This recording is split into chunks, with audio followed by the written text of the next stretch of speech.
Hello বন্ধুরা, কেমন আছো সবাই? দেখো, রোদ ঝলমলে একটা সুন্দর সকাল। আজকে আমার টাইটেল থাম্বনেল দেখে বুঝতেই পারছো যে কী নিয়ে ভ্লগ ভিডিওটা করছি। তো দেখো, সকালবেলা উঠেই সমস্ত কিছু বালিশ টালিশ যা কিছু আছে, তারপর বিছানায় যা কিছু সব কিছু ওপর নিচে করে সব রোদ খাওয়াবো আর কি। সারাদিনটা সব রোদে মেলে দিয়েছি, দিয়ে যেগুলো কাচবো সেগুলো সব আলাদা করে রেখেছি, সেগুলো ভিজাবো। তো দেখো, ভাদ্র মাসে রোদ কাকে বলে, সকাল থেকেই রোদের তেজটা দেখেছো। এগুলো রান্না পুজোর ঠিক এক সপ্তাহ আগের ভিডিও। দেখো, সব কিছু পুকুর ঘাটে ভিজিয়ে রেখে দিয়েছি, এগুলো পরে কাচাকুচি করব। তার ফাঁকে আগে আমি ঘরটাকে ঝেড়ে নেব। এত বড় ঘর তো ঝাড়তে সময় লাগবে।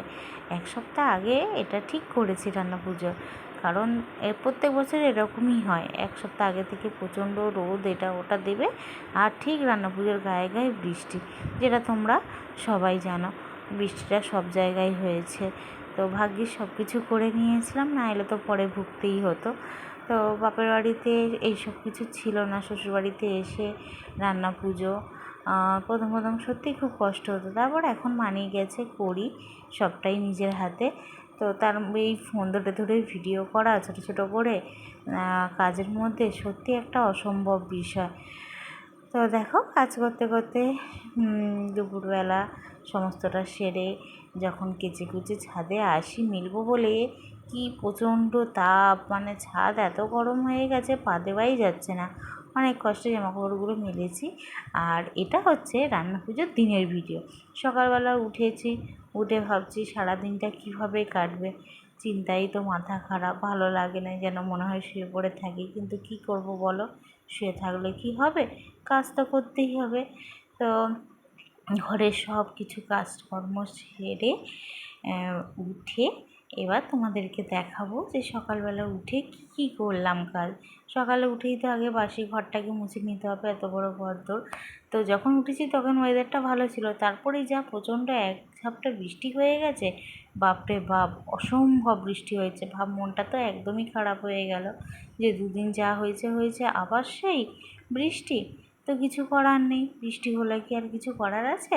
তো দেখো, সমস্ত কাজটা সেরে গিয়ে রান্নাঘরেতে সকালবেলা যেগুলো কাজে থাকে, আর এদিকে আমার হাঁড়ি কলসি পাতা, অ্যালবেস্টার থেকে জল পড়ে, এগুলো ওই জন্য ওগুলো পাতা হয়ে আছে। আর এদিকে রান্না পুজো যা কিছু লাগবে, স্ল্যাব মুছে সমস্ত কিছু রেডি করে গুছিয়ে গাছিয়ে রেখেছি। আর এদিকে মনসায় সব নাতা দেওয়া হয়েছে। এবারে তোমার রান্না টান্না করে গুছিয়ে গাছিয়ে নিয়ে তারপরে বিকেল থেকে কাজ শুরু। তো দেখো, এই ইলিশ মাছগুলো আগের দিন আনতে গেছিলাম, ওই যে বললাম না সব কিছু ক্যামেরাবন্দি করা হয়নি, তারপরে এই বৃষ্টি, সব কিছু করা সম্ভব হয়ে ওঠেনি। এই ইলিশ মাছগুলো আগের দিন আমি খুব সস্তা দামে নিয়ে এসেছি, জানো তো, নামখানা থেকে। আর এদিকে শাশুড়ি মা তোমার চাল টাল গুঁড়ো করে নিচ্ছে, যেগুলো পিঠে বাটা হবে রাতে। আর উনি এগুলো করছে, আর আমি ওদিকে রান্নাবান্না সেরে গুছিয়ে গাছি যখন উঠি, মাছ টাছ কেটে প্রায় 3টে বাজে। 3টের সময় একটু শুতে গেছিলাম, কারণ রাত্রে সারা রাত জাগতে হবে, তো একটু না শুলে শরীর দেবে না। তো 3টের সময় শুতে গেলাম, গাটা ধুয়ে যখন ঘুমিয়ে পড়েছিলাম, ঘুম থেকে উঠে দেখি শাশুড়ি মা প্রায় হাফ হাফ সব কিছু করে ফেলেছে। তারপর উনি বাইরের দিকে গেল, একটু অন্য কাজ টাজ আছে, তার ফাঁকে আমি বসে পড়েছি। যেগুলো বাদবাকি করার আছে সেগুলো তো করতে হবে, এগুলো আমি বাদবাকি সারলাম। লাইট টাইট টাঙানো হয়নি, বাড়িতে একটা ছেলে না থাকলে যা হয় আর কি, সবটাই আমাকে করতে হবে। মেয়েরা কি কিছু পারে না বলো?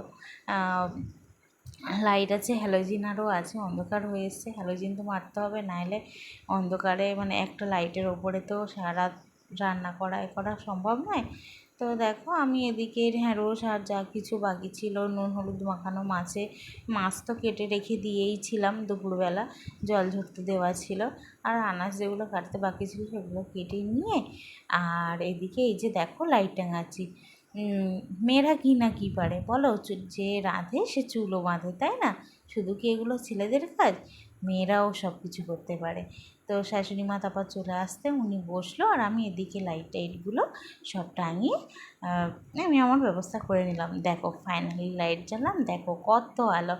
কি আমি আমার লাইটটাই জ্বেলে নিলাম। তারপরে সন্ধ্যাবেলার মেন কাজ হচ্ছে রাতে কী খাওয়া হবে।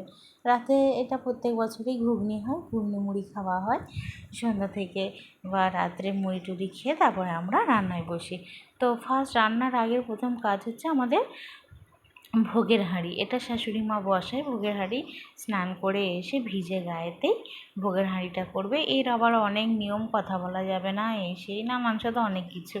তো ওনার ভোগের হাঁড়ি হয়ে গেলেই তারপরে আমরা রান্নায় বসবো। এখন বাজে প্রায় 12টা, সব কিছু আর ক্যামেরাবন্দি করতে পারিনি। তো 12টা বাজে, ছেলেটাকে ঘুম পাড়িয়ে দিয়ে তারপরে যাব আমি রান্না করতে। ওদিকে আমার যা বসেছে, শাশুড়ি মা যা রান্না করছে। তো এই হচ্ছে আমার যা, ও সন্ধ্যা থেকে বসেছে।